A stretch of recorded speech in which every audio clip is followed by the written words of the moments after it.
देखिए, स्वराज सेवा दल एक गरीब, असहाय, मध्यम वर्गीय परिवार, पीड़ितों का, वंचितों का, शोषितों का, जिनकी कहीं सुनवाई नहीं है, उनकी लड़ाई स्वराज सेवा दल लड़ता है। भ्रष्टाचार मुक्त प्रदेश की स्थापना करना, इस प्रदेश के लोगों को न्याय दिलाना, इनके लिए आम जनता के लिए अपनी आवाज़ को बुलंद करने के लिए स्वराज सेवा दल बना हुआ है। तो बाकी प्रदेश में जो बिजली है, यहाँ हमारा ऊर्जा प्रदेश कहा जाता है। बिजली के अगर सही ढंग से दाम कम हो, या बिजली पे छूट हो, या बिजली के हो, तमाम जो सड़कें हैं वो सही ढंग से हो, तो रोजगार भी यहाँ पर आएगा। आज रोजगार नहीं है, इंडस्ट्रियाँ भय, आतंक और भ्रष्टाचार के खिलाफ। देवभूमि प्राइम पर आप सभी दर्शकों का एक बार फिर से स्वागत है। मैं हूं आपके साथ रितिका साहा।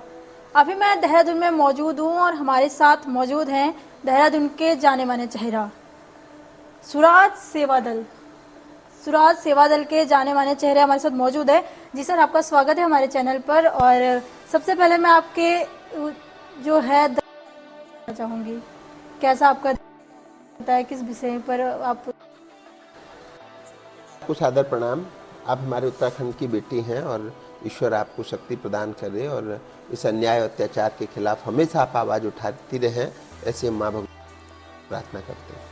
देखिए, स्वराज सेवा दल एक गरीब, असहाय, मध्यम वर्गीय परिवार, पीड़ितों का, वंचितों का, शोषितों का, जिनकी कहीं सुनवाई नहीं है, उनकी लड़ाई स्वराज सेवा दल लड़ता है। भ्रष्टाचार मुक्त प्रदेश की स्थापना करना, इस प्रदेश के लोगों को न्याय दिलाना, इनके लिए आम जनता के लिए अपनी आवाज़ को बुलंद करने के लिए स्वराज सेवा दल बना हुआ है।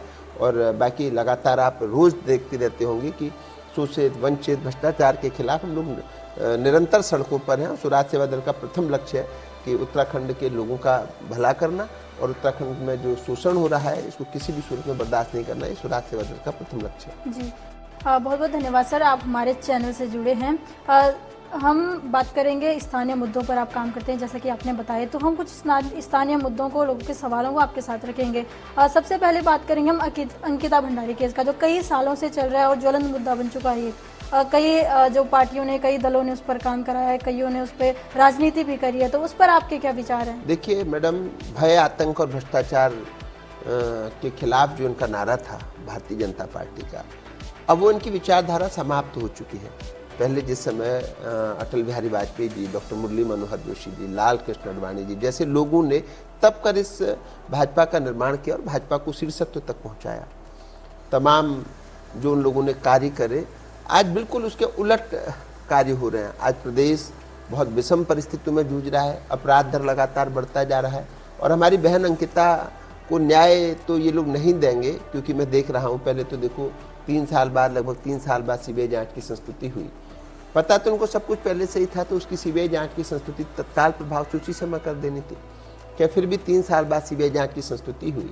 तो बहन अंकिता के माता पिता के मुंह से जिन वीआईपीज़ के नाम पहले दिन से निकले, मीडिया के माध्यम से, आम जनता के माध्यम से जिनके नाम पहले दिन से निकले, वो लोग आज गृह मंत्री जी के कार्यक्रम को संचालित कर रहे हैं, वो लोग आज उनकी व्यवस्थाएं कर रहे हैं, मॉनिटरिंग कर रहे हैं।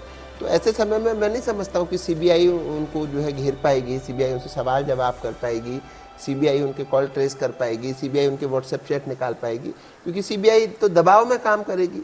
तो बहुत मुश्किल है बहन अंकिता को न्याय मिल पाना।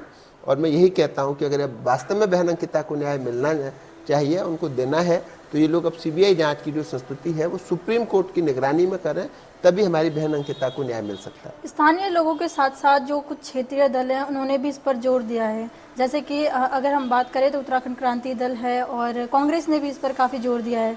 तो उस पर भाजपा की टिप्पणी थी कि वह सिर्फ अपनी राजनीति चमका रहे हैं, अपनी डूबती नैया को पार लगा रहे हैं। उस पर आपकी क्या टिप्पणी? देखिए, कांग्रेस तो कुछ नहीं कर रही है, कांग्रेस तो एक डूबता जहाज बन चुका है आज, क्योंकि इतने लंबे समय बाद इन पर पीछे से जो इनके केंद्र की टीम का जब प्रेशर आया, तब ये 5-7 हज़ार लोगों का शक्ति प्रदर्शन कर रहे हैं और कह रहे हैं कि ये हमारा शक्ति प्रदर्शन है। आपको ग्राउंड पे काम करना चाहिए, हर विधानसभा में धरने प्रदर्शन होने चाहिए, हर विधानसभा में आवाज़ उठानी चाहिए, जहां आपके लोग हैं वहां पुरजोर विरोध होना चाहिए, और तमाम भाजपा की ईंट से ईंट बजाने का काम करना चाहिए, जो कि कांग्रेस नहीं कर रही है।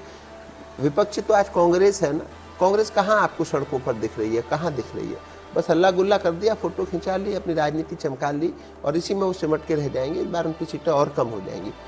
रही यूकेडी की बात, देखिए यूकेडी सोशल साइड पर काम कर रही है।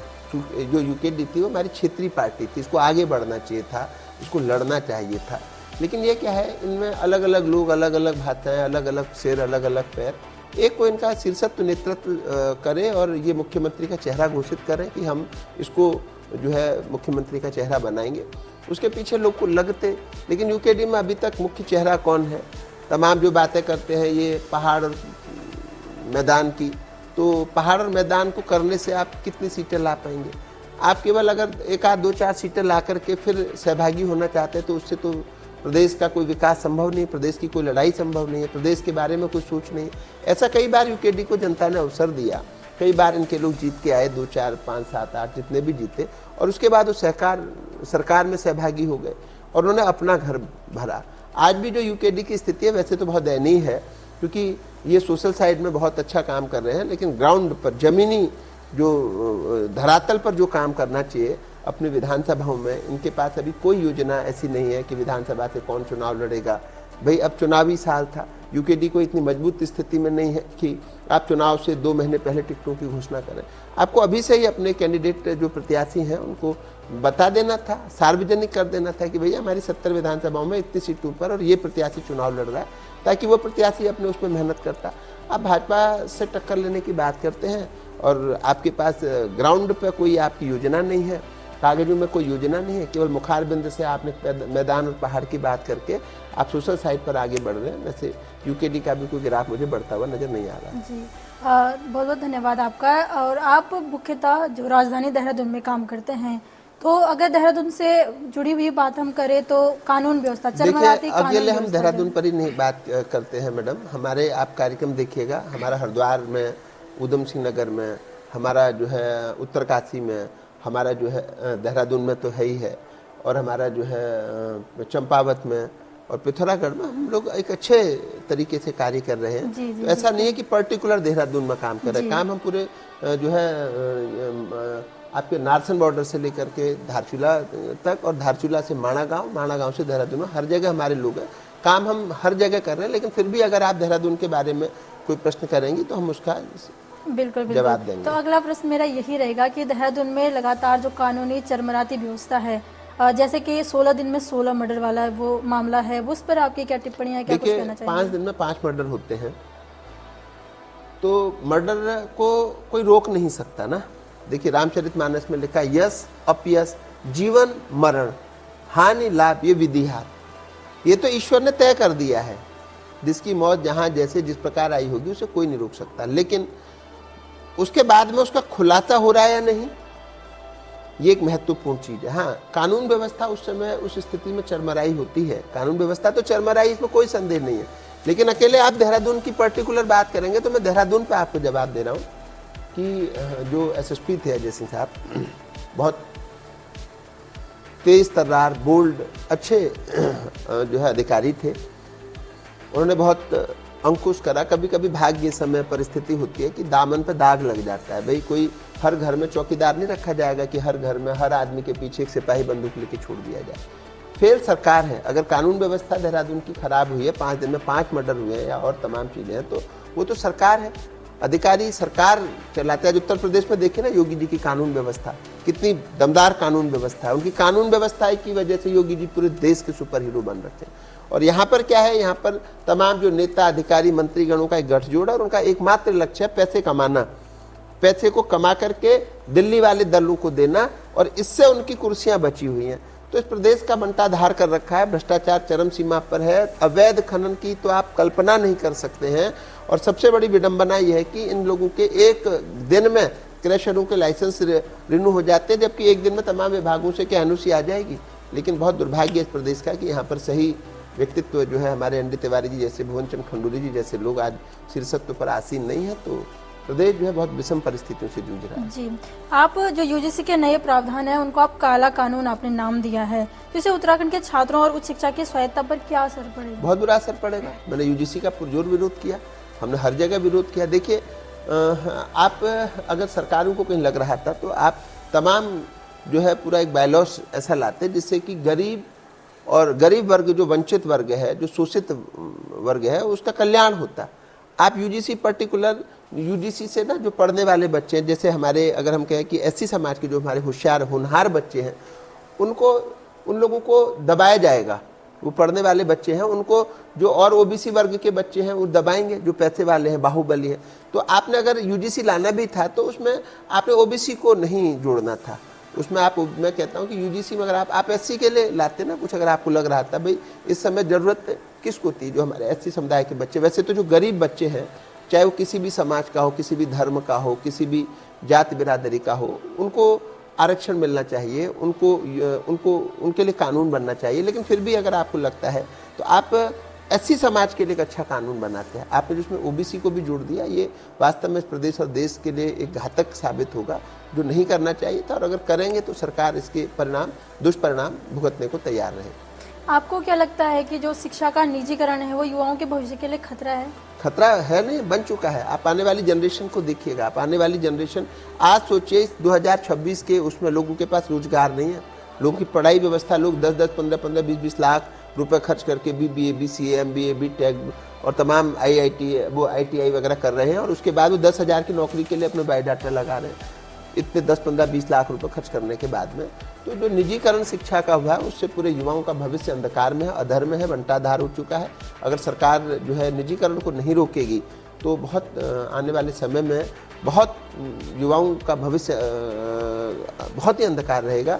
और मैं तो लगातार सरकार से ये लड़ाई लड़ रहा हूँ, आंदोलन कर रहा हूँ कि जिनके बच्चे जो सरकार से तनख्वाह ले रहे हैं, सरकार से भरण पोषण ले रहे हैं, सुविधाएं सरकार से ले रहे हैं, उनके बच्चों के लिए सरकारी स्कूल अनिवार्य हो, उनके बच्चे सरकारी स्कूलों में जाएं, उनका स्वास्थ्य भी सरकारी अस्पतालों में हो। अच्छा, जैसा कि आपने बताया कि आप वर्तमान में भी इसके लिए कार्य करते हैं, तो भविष्य में आपके लिए इसका अगला कदम क्या होगा? अगला कदम तो देखिए ईश्वर तय करेगा। अगला कदम क्या, तो अभी भविष्य के गर्त में है। फिलहाल अभी है कि संगठन को मजबूत करना है। शास्त्रों में लिखा है संघे शक्ति कलयुगे, क्योंकि आज किसी की कोई अकेले व्यक्ति की कोई सुनवाई नहीं है। आप संगठन के साथ जाएंगे, आपकी सुनवाई होगी, आपके काम होंगे, और आपके लोगों की जो भी समस्याएं सुख दुख हैं वो दूर किया जाएगा। और इसलिए अभी हम तो संगठन पर जोर दे रहे हैं, क्योंकि जब संगठन होगा तब कोई अगला कदम होगा। जी जोशी जी, आप भाजपा हो, कांग्रेस हो, आप दोनों को ये भ्रष्ट बताते हैं, तो फिर क्या आपको लगता है कि उत्तराखंड में इस समय वर्तमान में कोई ऐसा दल है जो इस समय भी भ्रष्टाचार मुक्त, और भविष्य में अगर राजनीति में देखिए क्षेत्रीय दल आएगा, जहाँ जहाँ क्षेत्रीय दल है वहाँ विकास संभव है। तो क्षेत्रीय दल आएंगे, धीरे धीरे आएंगे, आज नहीं आएंगे, आने वाले भविष्य में आएंगे, लेकिन क्षेत्रीय दल कभी ना कभी अब सर्वाइव होंगे। हमारे जैसे युवा आगे आ रहे हैं, हमारे जैसे युवा जो है वो सड़कों पर है, तो आज नहीं तो कल निश्चित तौर से क्षेत्रीय दल। आपको क्या लगता है जो क्षेत्रीय दल है वो भविष्य में भ्रष्ट नहीं होंगे? देखिए क्षेत्रीय दल के भविष्य में भ्रष्ट न होने का सबसे बड़ा कारण यह है कि वो क्षेत्र के दल होते हैं, उन्हें क्षेत्र के लोगों से रूबरू होना है, वो अपने क्षेत्र के नेता होते हैं, अपने क्षेत्र के लोगों के साथ उनका तालमेल बना रहता है, और दिल्ली वाले दलों के इशारों पर वो काम नहीं करते। तो इसलिए संभावनाएं कम हो जाती है। अगर किसी प्रदेश में क्षेत्रीय दल, आप साउथ में चले जाइए या महाराष्ट्र में चले जाइए, क्षेत्रीय दलों के समय पे जो पुल बने हैं वो आज तक चल रहे हैं, जबकि दिल्ली वाले दलों के बने हुए पुल 2-3 साल में, 6 महीने में टूट जाते हैं। तो कहीं अगर क्षेत्रीय दल होता है तो विकास भी संभव है, भ्रष्टाचार की संभावना कम रहती है। जी, आप उत्तराखंड के नौकरशाहों की कार्यशैली पर लगातार सवाल उठा रहे हैं। आम आदमी और उनके तानाशाही रवैये के निजात देने के लिए आप क्या सुझाव देंगे? देखिए तानाशाही जो है, अभी उमेश शर्मा काऊ जी ने जो करा वो बहुत अच्छा करा। ये अधिकारी जूते के यार हैं, या तो यहाँ पर हमारे घिल्डियाल जी जैसे IAS को लाया जाए, या फिर ये जो अधिकारी भ्रष्ट और तानाशाह हो गए, जो अपने ऑफिसों में घेर करके रखते हैं, नेताओं पे बदतमीजी करते हैं, नेताओं की सुनते नहीं, इनका इलाज जूतलम पतलम में 2-4 का इलाज होगा तो सारे अधिकारी सही काम करेंगे।